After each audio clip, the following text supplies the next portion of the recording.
So now we're going to look at delegated legislation.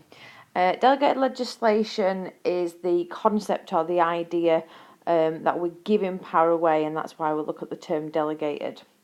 So we've looked at the legislation process, so the idea that Parliament is making law and Parliament is supreme and they're the ones who should be making law.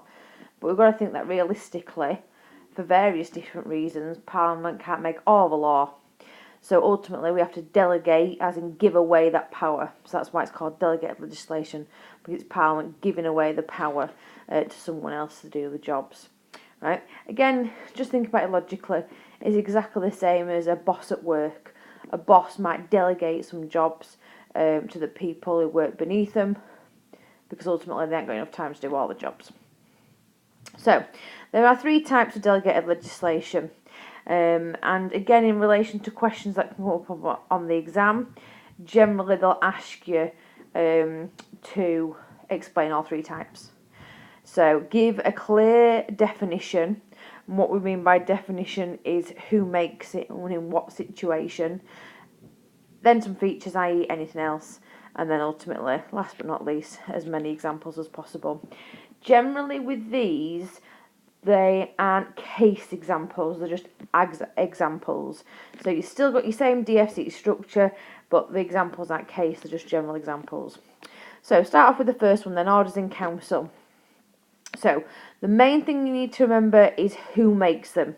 So with orders in council, we have government departments, Queen, Privy Council. That's the 3 that you need to remember. Then remember I said to you that we need to remember in what situation. So the key thing is these are made in emergency situations, right? So that'll get your definition sorted. Your features is anything else. So with orders in council, these are under the Emergency Powers Act. Again, you can mention the idea that they're rare, they can be done quickly, so again in a matter of days. And also the added feature is that they can be done to implement EU directives. Now the whole concept of orders in council is done quickly. Emergencies, right? Because again, you've got to think about it logically. The legislation process, so Parliament making normal law, so your green paper, white paper, first reading, yada yada yada, that's going to take a long time. Well, what if we needed an emergency law? What if we needed a law right there, right now? We can't go through the legislation process, so what do? In those situations, we make an order in council. So there's lots of examples down here about the making of an order in council. Things like terrorist attacks, time of war, when they're on holiday. So over the summer break, Parliament's on holiday, exactly like everybody else. So again, those are the types of situations you can use.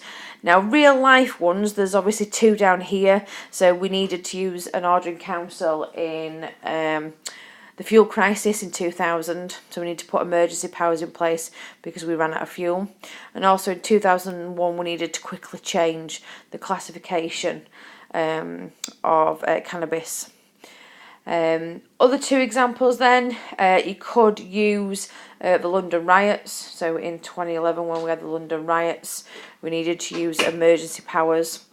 The other one, foot and mouth disease, so when they had the foot and mouth disease outbreak, we needed to put emergency laws in place to do with the moving and the killing of cattle. The other one is in 2003. In 2003, we did an order in council to basically quickly ban anything to do with Bin Laden, Al-Qaeda and the Taliban. So again, just a few examples. You won't need them all, but again, obviously as many as possible, because remember the examiner likes as many examples as possible.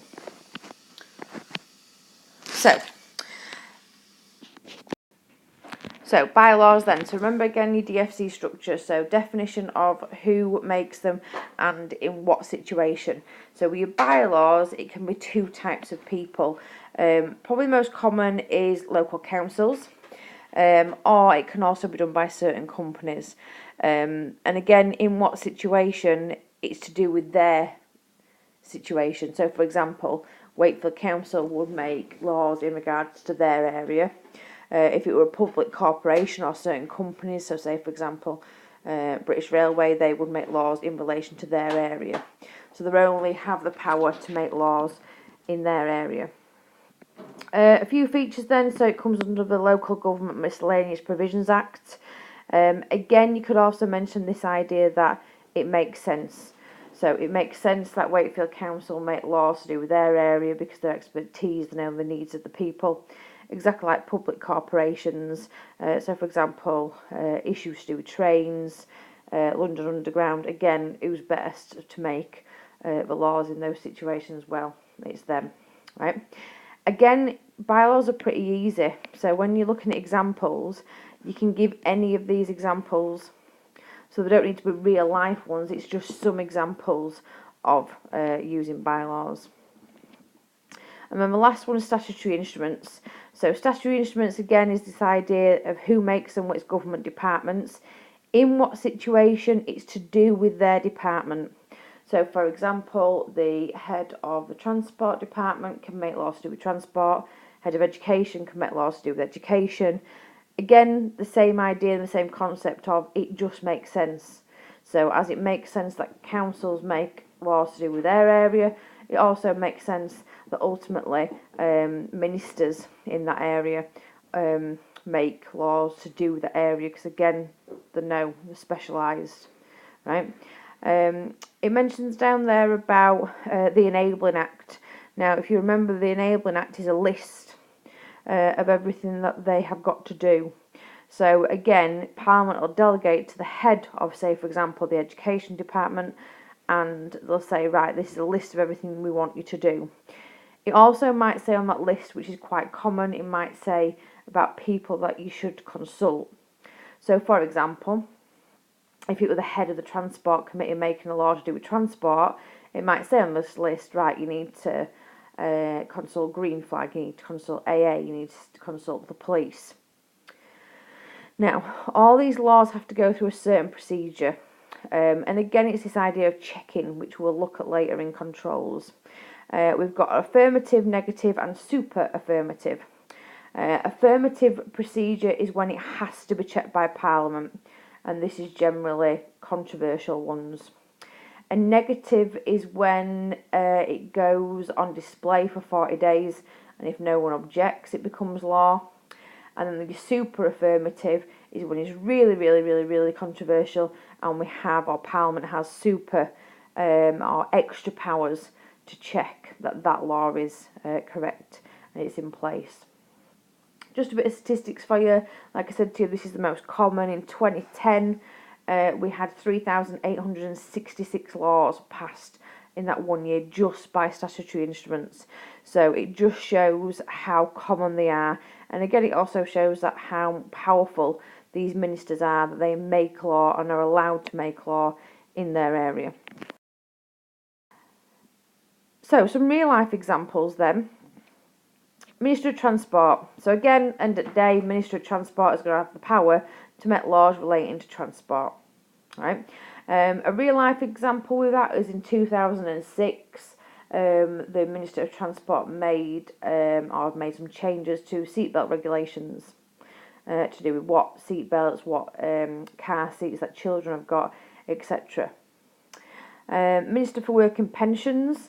Again, a real life example is that they changed employment rights to do with health and safety in the workplace. And then last example, Minister of Justice. Again, just a real example. They do a lot of laws in like altering and changing police codes of practice and codes of conduct. And the last point is to do with the 2006 Act, which generally pieces of delegated legislation about making new laws. It's not about altering or changing, it's about making new laws. However, in 2006, again, it gave ministers more power that they can now make amendments to existing acts of Parliament. So again, you've got to think that it just shows how much power they've got. So where we've got an act of Parliament that's made by the whole of Parliament, since 2006, they can be altered by a single minister if need be.